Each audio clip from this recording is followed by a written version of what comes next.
और ऊपर से हम कहते हैं कि हम नहीं चाहते थे पर ऐसा हो गया। नहीं, अगर ये बात अंदर बैठ जाए कि हमें नहीं चाहिए ये झूठे सुख, तो फिर कोई परास्त नहीं कर सकता।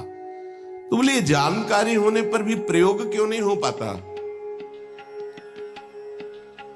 वस्तु, व्यक्ति, क्रिया, स्थान, इससे जो हम सुख चाहते हैं उसे काम कहते हैं। किसी शरीर से, किसी वस्तु से, किसी पद से। इस काम में शब्द तो एक है पर इसके दोष अनंत हैं। शब्द है काम और अनंत पापाचरण कराने की इसमें सामर्थ्य है। काम में इसमें अनंत विकार भरे हुए हैं। जब तक मनुष्य के भीतर ये बात बनी रहती है कि शरीर भोग से, वस्तु भोग से, पद भोग से हम सुखी हो जाएंगे, तो ये काम पाप ही कराता रहता है। निर्दोष, निर्विकार, निष्पाप होने के लिए इस काम का मर्दन करना आवश्यक है। सहने से ये नष्ट हो जाते हैं। शास्त्र निषिद्ध कर्म ये काम ही कराता, प्रारब्ध नहीं कराता। प्रारब्ध से शास्त्र निषिद्ध कर्म जो किए उनका फल आता है सुख दुख। अगर शास्त्र प्रतिपादित है तो सुख आएगा, शास्त्र विरुद्ध है तो दुख आएगा। लेकिन ये जो हमसे पाप करा रहा है, कोई प्रारब्ध नहीं करा रहा, कोई काल नहीं करा रहा, कोई ईश्वर नहीं करा रहा। काले कर्म ईश्वरी मिथ्या दोष लगाए, ये हमारी चाहत करा रही, अंदर बैठी है। शरीर के भोगों से सुख मिलता है, ये अंदर घुस के बैठ गया है और यही हमसे पाप करा रहा है। तो जब जानकारी हो गई तो फिर पाप क्यों हो रहे हैं? जब जानकारी हो गई कि ये काम पाप करा रहा है, तो हम इस जानकारी का प्रयोग क्यों नहीं कर पा रहे हैं? तो बोले धूमे नाव्रियते वह्निर यथा दर्शो मलेन च यथोल्बेनावृतो गर्भस् तथा तेने दमावृतम। ये ज्ञान ढक गया है हमारा, जो ढका हुआ ज्ञान, ये प्रकाशित, ये काम में नहीं आएगा। जैसे 3 उदाहरण दिए। भगवान कह रहे धुएं से अग्नि ढक गई, मैल से दर्पण ढक गया और झिल्ली से गर्भ ढक गया। अब झिल्ली के अंदर बच्चा है कि बच्ची पता नहीं चलेगा।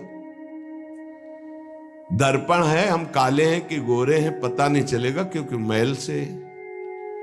धुआं होने के कारण पता नहीं चलेगा कि अग्नि है, पर बहुत जल्दी उसमें अग्नि प्रकाशित की जा सकती। फूंक मारो, अग्नि पैदा हो जाएगी। भगवान ने 3 उदाहरण दिए। उपासक में ये 3 तरह से ज्ञान ढक जाता है, तब काम अपना प्रभाव दिखाता है। 3 इसकी स्थितियां हैं। जैसे धुएं से अग्नि ढकी रहती है, ऐसे ही काम विवेक को, ज्ञान को ढक देता है। बुद्धि में निर्णय निकल रहा है, ये तो गलत है, नहीं करना चाहिए। सात्विक, राजसिक, तामसिक, ये बुद्धि की 3 प्रवृत्तियां हैं, 3 गुणों के अनुसार। कर्तव्य अकर्तव्य का ठीक ठीक निर्णय करने में समर्थ है सात्विक बुद्धि। राजसिक बुद्धि ठीक निर्णय नहीं कर पाती, असमर्थ होती है कर्तव्य का। और तामसिक उल्टा ही निर्णय करती है। ठीक निर्णय करने की सामर्थ्य सात्विक बुद्धि में है। अब जीव ही भोग इच्छा प्रकट हुई, धुआं पैदा हो गया। भोगों की न भोगों, पाप तो नहीं बन जाएगा। धुआं है, इसका मतलब अग्नि है, ज्ञान है उसके अंदर।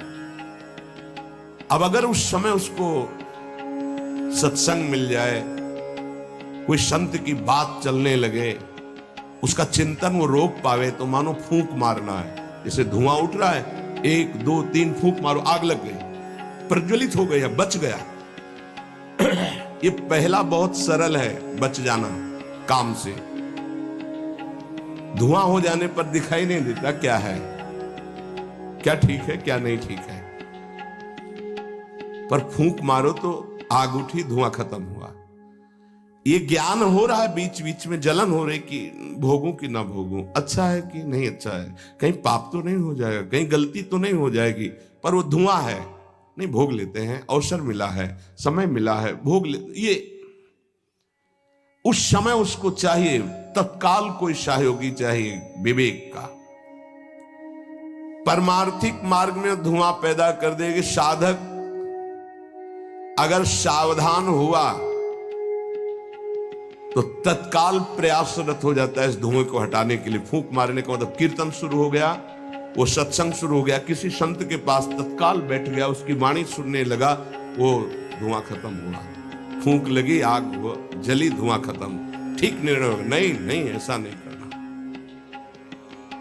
उत्पत्ति विनाशशील जड़ वस्तुओं में प्रियता, महत्ता, सुंदरता, सुखद रूपता, ये काम पहले पैदा करता है। ये सत्य है, इसमें सुख मिलेगा, इसमें बहुत सुख मिलेगा।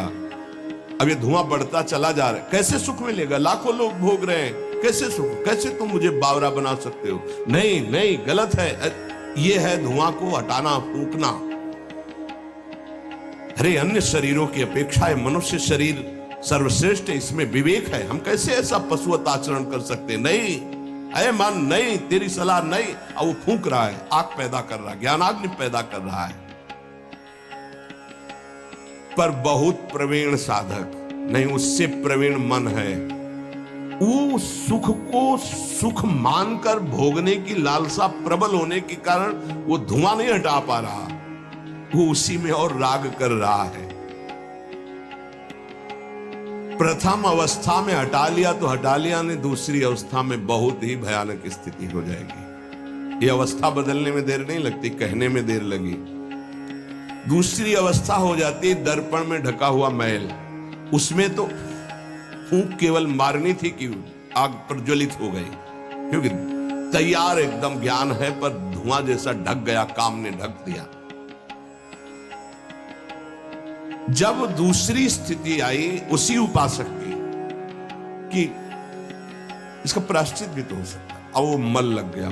जैसे दर्पण में गाढ़ा मल पोत दिया जाए तो बिल्कुल दिखाई नहीं देगा कि हमारा रूप कैसा है। अब बिल्कुल विचार शून्य होता चला जा रहा है।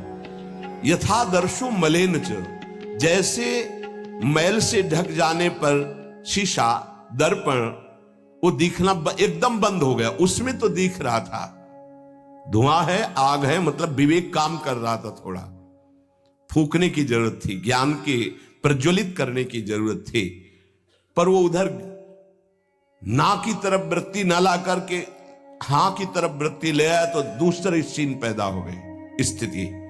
जैसे दर्पण में मल ऐसे लगा दो तो बिल्कुल नहीं दिखेगा, और वो बिल्कुल निर्णय नहीं कर पा रहा। सतोगुण में निर्णय करने की क्षमता होती है, रजोगुण में निर्णय करने की क्षमता खत्म हो जाती है और निश्चित हो जाता है कि भोग में सुख है। ऐसी कामना का वेग बढ़ा तो ये भूल गया कि मैं साधक हूं, मेरा कर्तव्य क्या है, मैं अकर्तव्य करने जा रहा हूं, ये भूल गया। क्योंकि जैसे दर्पण में ढक गया तो भूल गया, दर्पण में दिखाई देता मैं कौन हूं, तो ज्ञान रूपी दर्पण ढक गया काम से, अब ये उसकी सोच ही खत्म हो गई।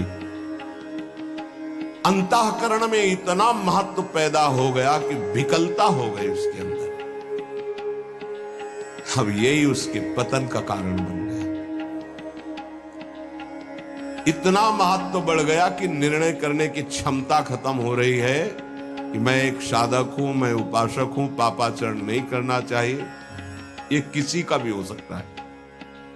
पहली दशा बहुत जल्दी हटा जा सकता है, फूंक मारी हट गया, आग पैदा हुई ज्ञान की, नहीं नहीं।